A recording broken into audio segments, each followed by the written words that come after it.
The International School of Portland is celebrating its 35th birthday this year. They are one of only 2 schools in the United States providing 3 full language immersion programs, Chinese, Japanese, and Spanish, all under one roof.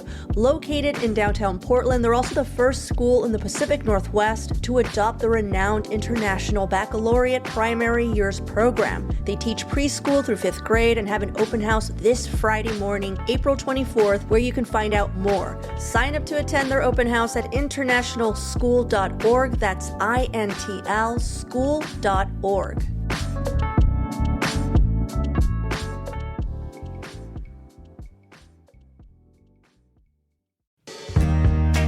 Hey, Claudia here, host of CityCast Portland. If you're a frequent listener of our show, you already know our mission is simple. We strive to make you more engaged neighbors because we believe that better neighbors make better cities. It really is that simple. And every day we're bringing you the local stories and conversations that help you feel more connected to our city. So when you become a CityCast Portland neighbor, you're investing in that mission. Plus, CityCast Portland neighbors get great benefits like ad-free listening, a weekly email rounding up curated local event picks, invitations to member-only events, and so much more. Sign up today for only $10 a month or $100 a year at membership.citycast.fm. That's membership.citycast.fm. And if you sign up during our member drive, you will receive a thank you gift, which is super cute. Thank you for listening.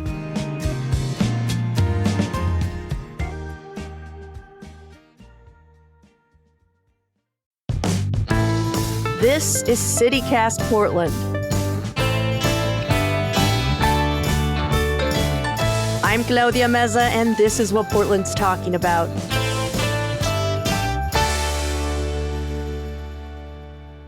Today on CityCast Portland, we're talking about City Hall's plan to raise taxes and fees to address our crumbling roads. We have tips for going urban foraging this spring, and also ideas for some of the best summer trips to take in our region. Joining me today are Stumptown Savings founder Brian M. Vance and Norther Emily of Wild Solitude Guiding. Thanks for hanging out with me this morning, you two. Hey, thanks for having me again. Good to be back. Before we jump into the news, I usually ask an opening question so any new listeners can get to know our guests a little better, and today's is related to our membership campaign kickoff, which is happening right now. If you weren't aware, we have an exclusive CityCast Portland Neighbors program. It's only $10 a month, and it gets you ad-free listening, invites to member-only events, shout-outs on the show, and so much more. We also have something incredibly special for people who join during this campaign. We have this custom city pennant developed in partnership with Oxford Pennant. They make these beautiful like felt wool pennants, which I'm imagining you've probably already seen on Instagram. And now they've made one for us, for our city, as a celebration of everything we love about this place. And they're this really awesome forest green. They say, "I live here on purpose." There's an icon of a bike on it. Sorry, no tater tot. We didn't need the burden of explaining how it's not a marshmallow to every single person who asked. But these are really cool looking. I'm sure you're going to love them. You can see the pennant for yourself when you join at membership.citycast.fm/Portland. That's membership.citycast.fm/Portland, which brings us to our opening question. What's the most neighborly thing you've ever experienced in Portland? I have one. A couple of years ago in the ice storm, I went for a walk and I lost the keys to my house and car. Oh my gosh. Yeah. That's not fun. And for some reason, I wasn't super stressed about it. I should have been, but I was like, you know what? We're going to figure this out. It's going to turn up. And then like 2 weeks later, my neighbor knocked on my door and he knew what gym I went to. And so he saw my little gym pass thing on my keys. And he was like, I saw this rock gym thing and I knew it was yours. Here's your house keys. Like, thank you so much. You just saved me hundreds of dollars and many a million tasks. Thank you. I love you. That is really sweet. What about you, Brian? That is pretty awesome. Nothing nearly as dramatic. I mean, I've literally had someone come over and ask to borrow a cup of sugar, which I thought was hilarious. In the house that I'm in currently, they had recently moved in and they needed a cup of sugar, and that happened. I've just always had like really chill neighbors who might throw like a backyard comedy festival during the pandemic and invite us to it, or, you know, throw a barbecue right before like a movie night at the park and invite us over to it. So that kind of stuff, just you know, hanging out with the neighbors. Awesome. Yeah. Awesome. My story, gosh, it happened so long ago. Like I was still in my 20s, sharing a house with like 4 other people. And of course, Portland style, we lived in a totally regular neighborhood. So there were people who owned their houses to the left and right of us, who had families, who had 401ks, and you know what I mean? And then just a bunch of punks in a house. And who dealt with us and who were so loving towards us. Like we would have shows, whatever. And as long as we gave them the heads up, they were just like, party on, Garth. You know what I mean? They were just like, have fun. But so this one time, out of nowhere, we started getting attacked by wasps every time we had like a little side patio, and we didn't understand. And of course, this sidewalk, because it's like shared with our neighbor, also concerned them. And they're like, hey, I think you might have a wasp infection. I mean, basically. Yeah, I think you have a ton of wasps, and I think the ones that live underground, because he couldn't find a nest, which I didn't know wasps could live underground. Those things are creepy. Because they hear your footsteps, and then they send out all their fighters. So we were getting stung on the daily. We let our landlord know, like, hey, we got to do something about this. And our landlord was like, no, we don't believe in killing things. So our neighbors who have children basically got together, paid, like out of their own pocket, for someone to come in, take out this colony, which they were just like, hey guys, it was almost the entire size of my driveway. There were so many wasps, and we had to get rid of. And we were just like, thank you. Right, and they did it for us just because like they didn't want to get stung. We were all getting stung. And like the person who was in charge of the house was just like, fuck all of y'all. Like, we're not doing this. I know. So neighbors, that's all. Can you believe that? Neighbors for the win. That's classic. That's a nice service, yeah. Seriously, the best neighbors. Shout out to them. They also helped us move out the last time when we were like, we hate these landlords. They totally helped us move. We'll get you out of here. Yeah, I'm sure they were just like, thank God. No more parties. Oh, man. On to the news of the week. Brian, what's going on? They're getting more money out of us somehow? They're fixing potholes. Remember when the governor said no new taxes? That didn't work. So for as long as I've lived in Portland, and I'd imagine it's true for most of us, our roads and our sidewalks and public infrastructure like that have just continuously been getting worse. That's because PBOT, our Portland Bureau of Transportation, has faced a cash crunch for years and a massive backlog of delayed maintenance and construction. Most recently, that backlog reached $6.6 billion with a B. That's how much money it would take to get caught up. All at the same time as like revenues are falling. They've tried to raise gas taxes to raise money. It doesn't raise nearly $6 billion. They have floated around a bunch of different ideas. Well, it finally seems like they've settled on 2. City Council last week moved forward a proposal that would increase the fee that like utilities and construction crews pay to, do work basically in the city. So like the people who bury power lines and whatnot, they have to pay fees currently to the city to basically repair any of the damage that they do to the street. So those fees are going to go up. But the thing that has people nervous and upset is something that is called a utility transportation fee. So this is actually an idea that Steve Novick, the first time he was on city council, floated back when Charlie Hales was our mayor. So that was a long time ago, it feels like. Yeah. And it's basically a tax on every resident in Portland, or every household in Portland, I should say, that would be paid directly to PBOT. And it would be a recurring thing annually that could raise up to $69 million in new revenue for the city to take care of its roads, its sidewalks, its public infrastructure like that. But it comes directly from people like you and I, Claudia, like from homeowners, from people who live in apartments, from businesses, small businesses who operate, coffee shops or restaurants. We would all be paying directly into this via, a monthly levy. Crucially, like I said, this will bring in about, I think it's like 69 million annually.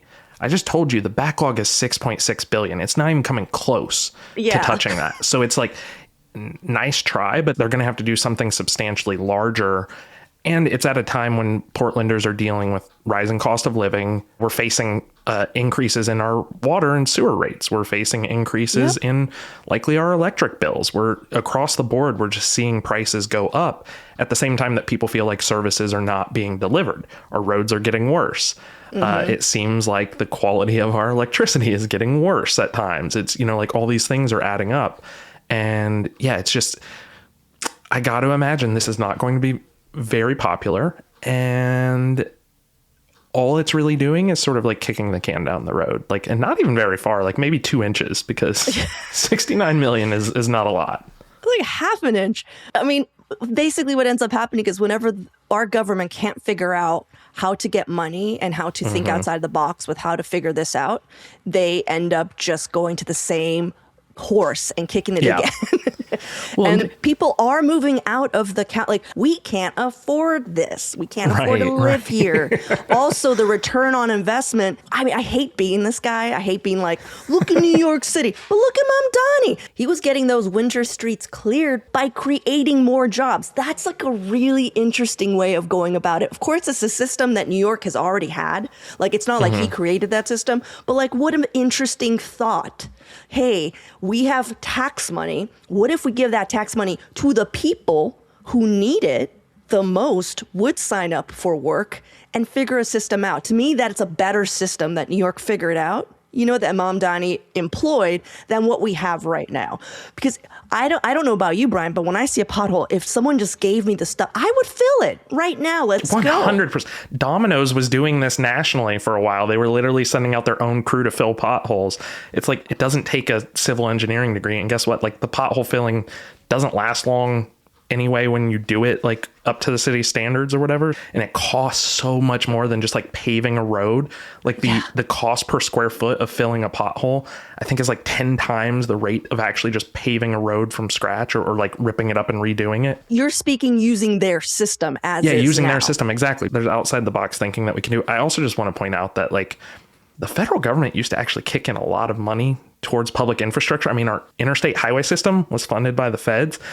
It's not a coincidence, I think, that across the nation, we're seeing degrading public infrastructure at the same time that we're seeing the federal government basically abdicate its responsibility to help pay for things that benefit society at large. And so part of this isn't actually all on Portland or Oregon.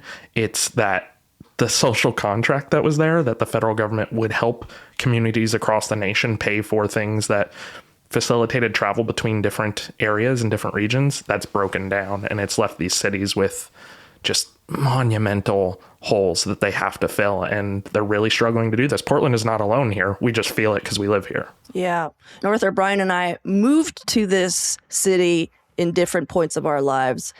You're from Oregon. You grew up, I feel like you probably have lived in Portland the longest. Has the infrastructure always been this crappy, or has it gotten worse? The road's always been terrible. I moved here when I was 12, which was 30 years ago this summer. I am from the Central Coast originally. I definitely feel like things have degraded. I drive a lifted Toyota, so I don't notice the potholes, but it must be nice. Sorry, to be honest, I just rally right over that shit. Overall, it seems like things have not improved in any way, shape, or form. I feel like we have a lot of fancy, new, modern-looking buildings, and we have the worst roads that we've ever had.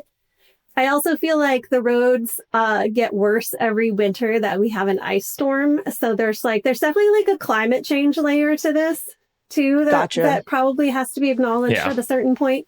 Because just normal rain weather is not as hard on the road as it is when we have those freeze and thaw cycles that go on and on. Yeah, the thing I should say is it's not official yet. So what is happening right now is it's moving on to the full council. So there will be a full hearing and a vote at some point to decide whether to actually make this official. So there's still a chance, if you feel strongly against it or for it, or you have an alternative idea, to make your voice heard. And I want to hear from our listeners. Like, are you for this? Are you against this? I'm curious. Like, you heard clearly what Brian and I think. Norther, we didn't hear what you think, but Norther was strategic there. Yeah. Norther was just like, I'm in my truck. I don't know what y'all are doing. It doesn't affect me. The fact that the funding doesn't even like touch on this issue or like really correct it in any meaningful way makes it annoying and stupid to think about paying for. If it isn't going to like meaningfully shift the situation that we're in, like, leave me alone, man. I'm just getting needled from every angle right now. It's really, really hard right now for everyone. Yeah. Whose dog is that? That's me. Sorry. Yeah, well, let's take a quick break here. And when we come back, things you can eat around town that you don't have to pay for. Free food? free food.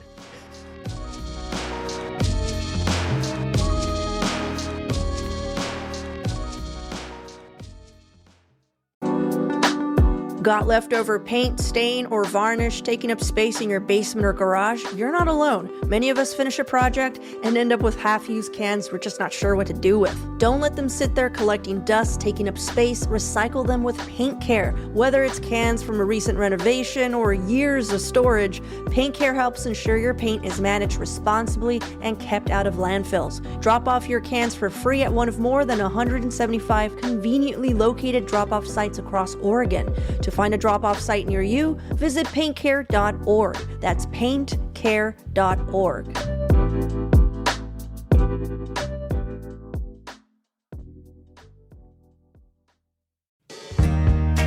One night on the coast, we can do better. Try two. With exclusive lodging deals for the month of May, your quick trip just turned into a real getaway in Newport, Oregon. From free nights at the Louie to 15% off stays across town, going home early is no longer the plan. Add in tide pools, wide open ocean views, and fresh, salty air, and you might just forget what day it is. And while you're in Newport, you can explore the Oregon Coast Aquarium and their new Amazon Rainforest exhibit, or head to Oregon's tallest lighthouse, Yaquina Head Lighthouse, for sweeping views. Visit Newport this May and unlock your lodging discounts at discovernewport.com/spring. That's discovernewport.com/spring.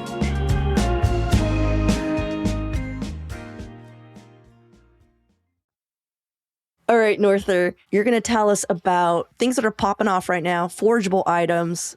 Disclaimer, though, please always double check. Please don't kill yourself. Please don't poison yourself. Norther's going to help us, but you also have to just kind of, do a little Googling and do a little confirmation. I don't want you out there eating stuff that from the floor that you're just like, well, the City Cast Portland said I could eat this. So just, okay, go on, Norther. Take it away. So the definition of foraging I like to offer is that it's a practice where you eat plants that you already know and can identify.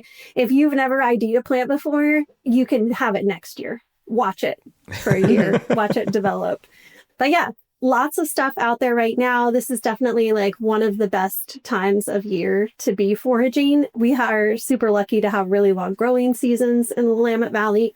So pretty much almost every plant you see every day is edible. There's a handful of exceptions to that. But in town, we have tons and tons of edible invasive plants and non-native plants. And then we have about 300 edible plant species that are native to the Pacific Northwest. So for most people, learning how to forage is more about learning how to eat the plants you already know and less about being introduced to new plants. Right now, what I am most excited about eating are elm samaras. A samara is like a papery, woody little seed. Like the little helicopter thingies that come off the maple trees. You can eat those? That's a samara. So elm samaras are these little papery, almost kind of like heart-shaped. And they have a little tiny seed inside of them. They're really fleshy. If you walk around and you look on the sidewalk and you see the samaras on the sidewalk, you're near an elm tree. The limiting factor with this is that many of our elms are extremely tall. So sometimes the lowest branches are like 10 feet off the ground, and then no samaras for you. So you got a little strategy involved in this. They are fantastic. They taste like butter lettuce. Can't think of anything I would rather eat right now than an elm samara. Do you eat the seed and do you eat the whole thing or just the leaves? Yeah, no, just yoink that thing off of the tree. Always wash stuff even when it looks clean, because there is like bugs and worms and there's grit. Squirrel pee. Yeah, I mean, it's not that deep, but you want to have a good experience your first time, especially. The little papery husks are kind of attached to a little stemmy thing. You just pull those off and wash them a little bit. Make sure you dry them right away. They don't keep for very long, so not the kind of thing that you're going to harvest and store a bunch of. So just go get a couple handfuls and throw it in with whatever you were going to put lettuce on. Elm samaras. I've never heard of them. That word. Never heard of it. Never seen it. So it's a fun word. Yeah. It's fun to say. Samara. It's way more fun than leaf or helicopter things. I mean, it's clearly not the, maple one. I think she's just saying. They're very different than the They're maple. very different. Although it's a good time to eat maples too. We don't eat the little seed thing. We don't eat the samara. We eat the flowers of maple trees. Again, limiting factor, a big leaf maple can grow 10 feet in a year. They're enormous. So find one that lives on a hill, or find one that's not too tall yet. Find one that you can get to the top of from a bridge, maybe. Maple flowers? Maple flowers. So before they form that little helicopter-y thing, the little woody helicopter-y thing, they have a big long chain of flower that hangs down. They're very beautiful. They taste kind of like broccoli. Sometimes they're a little bit sweet. Look for the ones that have ants on them, because ants know where sugar is. Oh yeah, they love that the stuff. one with the ants. Just wash those ants off.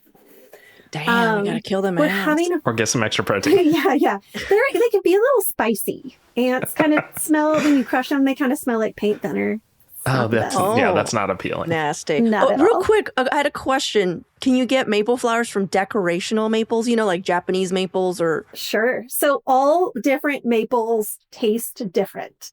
Japanese maple is actually fantastic. That would be my next second best choice to the big leaf maple would be a Japanese maple. The flowers are much smaller. Instead of a long hanging bract of flowers, they're just 2 or 3 little tiny flowery things. Really sweet though, Japanese maple. And sometimes I see people eat the very young leaves. I've actually never tried that. I bet they're pretty good though. Sadly, vine maple, which would be so convenient. Because they're everywhere. Not very good. I've had one that was really nice that I just ate on an impulse. And I was like, oh my God, I didn't know any vine maples tasted good. Lots of different varieties of maples though. If you go to the Hoyt Arboretum, there's a whole maple section there, so you can become acquainted with different species of maples. Don't go there and eat the flowers, guys. Don't go to the Hoyt Arboretum. It's a buffet. You can only pick a couple flowers off of each tree because they're too tall. So there's not a lot of concern for over harvesting with the flowers of trees.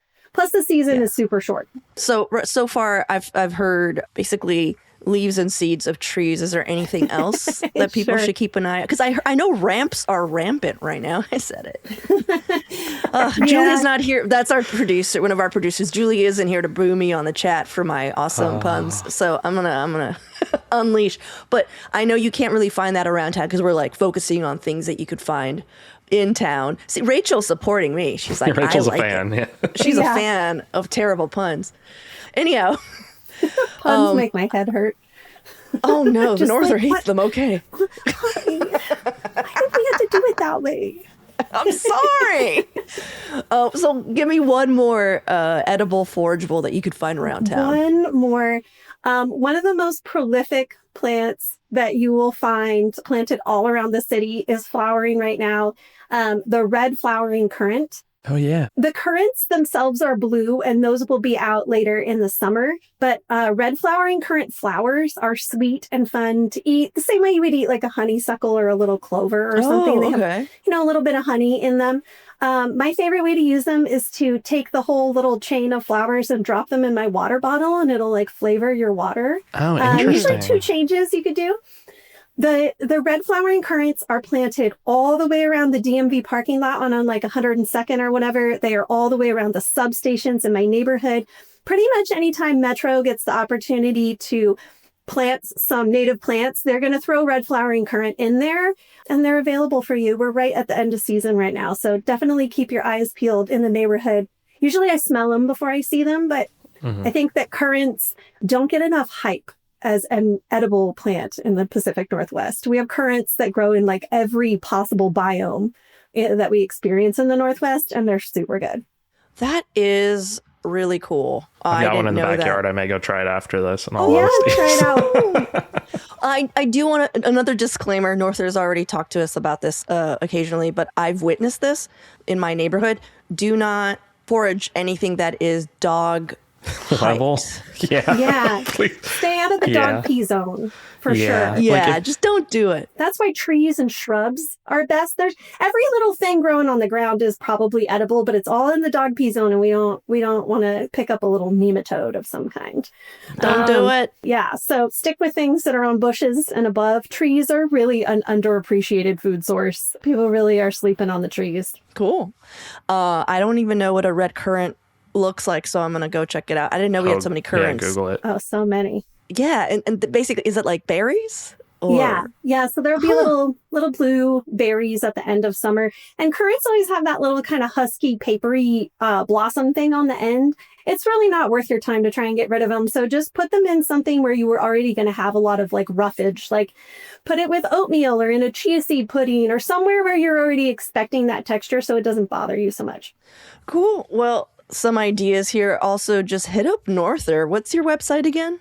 Oh, yeah. wildsolitudeguide.com. I teach foraging at least twice a month, every month of the year. There's always something. All right. Well, thank you for that, Norther. Let's take a quick break here. When we come back, we have some top picks for you for where you're going to go on your summer vacay in our region.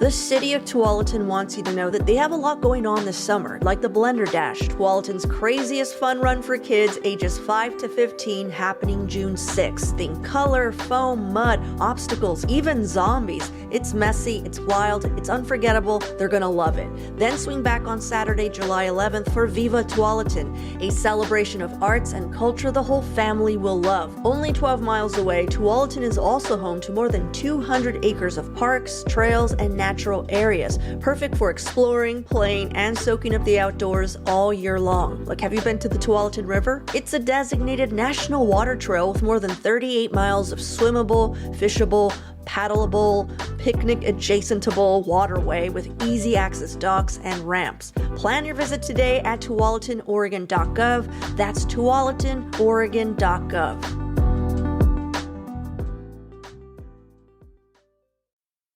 Okay, so we have some ideas for our listeners for where, because I feel like whenever we think of summer vacations, whenever we think of like late spring or whatever, we're always thinking of like, how the hell do we get out of Oregon? Right. Which I get. I totally get it. We see it every day, but we're here to say like, whoa, hold on. There's so much to see. There's so much to explore in our state, in like Washington. People are coming here from Japan. Right. You know, people are coming here from like places that we would want to go to because they think our area is beautiful. And maybe we should take a lead there and like figure out how to save some money and how to explore our own backyard. So, Brian, give me your top trip. One that I've actually done a few times that honestly you could do any time of the year, but it is nice in late spring, early summer because it doesn't get quite as hot out on the dunes, is going down to the Oregon Dunes National Recreation Area and just exploring that. It's literally where the guy who wrote Dune got the inspiration for it, was out there on the Oregon coast. And it is otherworldly. And because these sand dunes are reflective, it's always a little bit warmer out there than the surrounding area. Typically, we think of the coast as being pretty cool and mild, and it's not that it's like, it doesn't turn into South Central Los Angeles, but it is a little bit warmer than what you might expect. So I've actually been out there in like December before, and you can get by with just like a sweatshirt and, you know, long pants, and you're going to work up a sweat if you're hiking the dunes, but you can also rent dune buggies. I was about to ask, Go up and down them. I've seen people, I think it's called like dune boarding, basically just snowboarding on the dunes. I've seen that. Which looks awesome. I do not have the balance for that, but it's really fun to watch. There are just so many ways. And they're actually like, the cool thing about the dunes is it's a large enough area that if you want to go out there and do like motorsports, so like either rent a dune buggy or take like a guided, you know, basically have a professional stunt driver drive you around the dunes, like you can do that. But there's also places where you can hike, and hiking a dune is really interesting. It's way harder than you think it is, but it is beautiful because it's just unlike anything else that we have in Oregon. So that's a place that any chance I can get, I go down there. And it is, you know, a few hours drive from Portland. So make it like a weekend trip, drive down to the central Oregon coast and spend a few days down in the dunes. Yeah, it's central Oregon coast. That's where Norther's from. Yeah. I can just imagine hitting up the dunes and listening to the Dune soundtrack, wrapping yourself up, just getting really into it. I forgot, but the guy who wrote Dune, Herbert. Yeah, Frank Herbert. Frank Herbert. He's from Tacoma. So like a lot of I didn't realize he was Northwest. Yeah. Yeah. A lot of his inspiration is actually weirdly Northwest. If you like see it through that veil, you'll like pick up on things. What about you, Norther? That was a great suggestion. I just want to say that my favorite way to hike the dunes is to do it at night by moonlight, because the Oh, I animals come out at bet. night, and sometimes the elk like go down through the dunes to the ocean. I don't know what they go down there for. Like I think just for vibes. But yeah, really cool wildlife viewing if you go out on a full moon night. Oh, I bet. Yeah. My suggestion for right now, no surprises, is to go to Eastern Oregon and get some desert time in. It might be a little hot this year, so this might be a good time to like go over the mountain and get out on the east side and enjoy some sunshine and stuff before maybe it becomes uncomfortably hot. So you're saying like right now, now. Like this Like weekend. in a month, I'm the not car. seeing anyone going to the freaking desert. Okay. Well, you never know. You know, it's a more arid desert than some other ones, but The desert's pretty big. Like, what's a good, like, give me a Sure. destination. Someone's going to throw it in their Google Maps. Where are they going? sure. So if you just want something super easy and accessible, you can go to the Sagebrush Steppe just outside of Maupin. There's a ton of great camping and stuff along the Deschutes River outside of Maupin. And because rafting season hasn't really started into full swing yet, it's very chill out there. There's a tremendous amount of camping and recreation infrastructure in place to support a thing that only happens for part of the year. So a great place to go if you're like, I don't want to worry that I can't find a campsite. I don't want to plan anything too challenging. Just drive to Maupin. You can go to like get a burger at night, and everything is very chill out there. And you want Nice. something a little more adventurous, though, I always recommend going down to Southeast Oregon if you have a couple days to go adventure around. Lake County is really fun. Lots of fun stuff to do in Lake County. So that's like Lakeview, Paisley, the Heart Mountain, Antelope Refuge, all of that kind of thing. Pretty fun to do. Lots of hot springs down there, lots of big open spaces. If you like rock hounding, that's a good place to go for that type of thing, too. That is so cool. Okay. So I have a suggestion here. Yeah, I'm curious what Claudia's. Oh, here's what's crazy is that my suggestion, I feel like longtime listeners will be like, I know what this bee is going to talk. I know what she's going to say. And Norther knows probably what I'm going to say. If you have not done our Oregon coast, like the full length, you're sleeping on one of the Yeah. most beautiful, we have one of the most dramatic It's stunning, coastlines that beat it beats Washington. Washingtonians come down here. You know, Vancouver comes down here. Like, and I'm not talking about the Couve. I'm talking about the BC. Like, we The real get. Vancouver. Yeah, I'm not saying the real Vancouver. I'm gonna say That was a joke, just to be clear. The Canadian Just to Vancouver. be clear. I love the Couves waterfront. I'm gonna say, I Yeah, love it. it's beautiful. Okay. And I just feel like a lot of people, like, they go to Cannon, they Right, go to they go to Manzanita, and yeah. they're done. It's like, no. So I'm going to give you something you pop into your little Google map here. You're going to go to Bandon. And Yes. you're going to go there for a 3-4 day weekend. You're taking the kids, you're taking yourself, you're taking your dog, you're taking whatever, you're going. And you're going to go anytime, like now through August. They also have this amazing thing called Circles in the Sand. Yeah. Yeah. I'm going to tell you about this, and it's going to sound really dumb, but it's awesome. They have these beautiful labyrinthic, like, artwork, mandalas.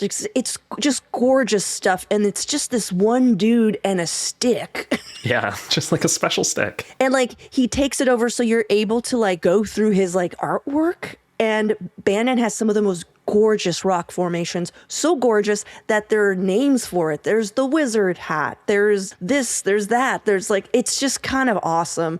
They do also have puffins, but I gotta tell you, we're a little spoiled in Cannon Beach, so they'll have like stations and you'll look and you're like, that's a singular puffin. You know what I mean? Puffin, yeah. Like, I think I've seen more somewhere. The puffins I don't have know. it hard down there. But they're really proud of their puffin. So, like, don't be mean to them.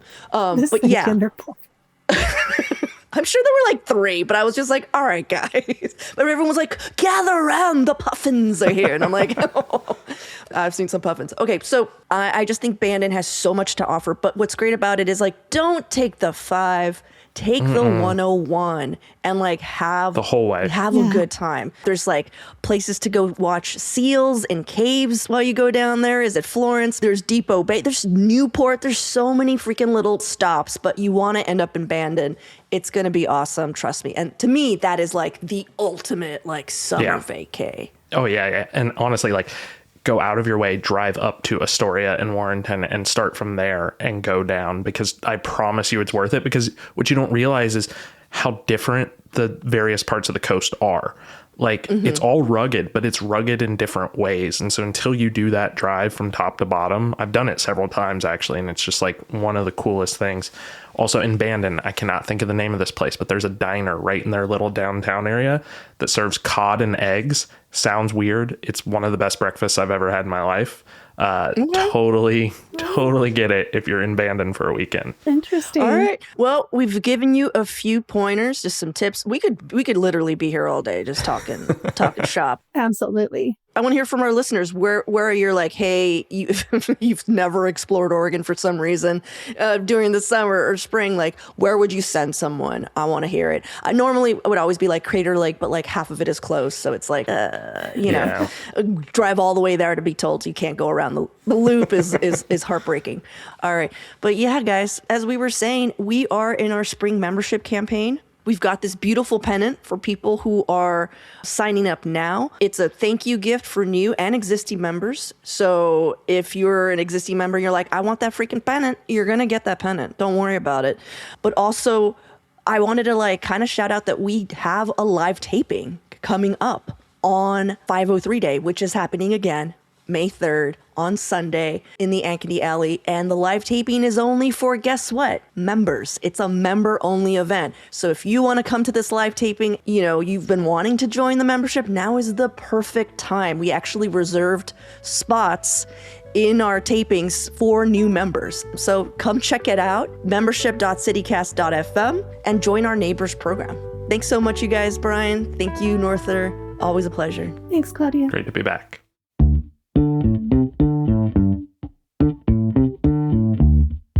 That's all for today here on CityCast Portland. Thank you so much for listening. If you enjoy the show, share it with a friend, rate, leave us a good review. And of course, don't forget, you can support this show and get great perks by becoming a CityCast neighbor. Just visit membership.citycast.fm. That's membership.citycast.fm. We'll be back tomorrow morning with more from around the city. Until then, see you at Slim's or at the Dunes. At the Dunes. Let's do it. See you at the Dunes.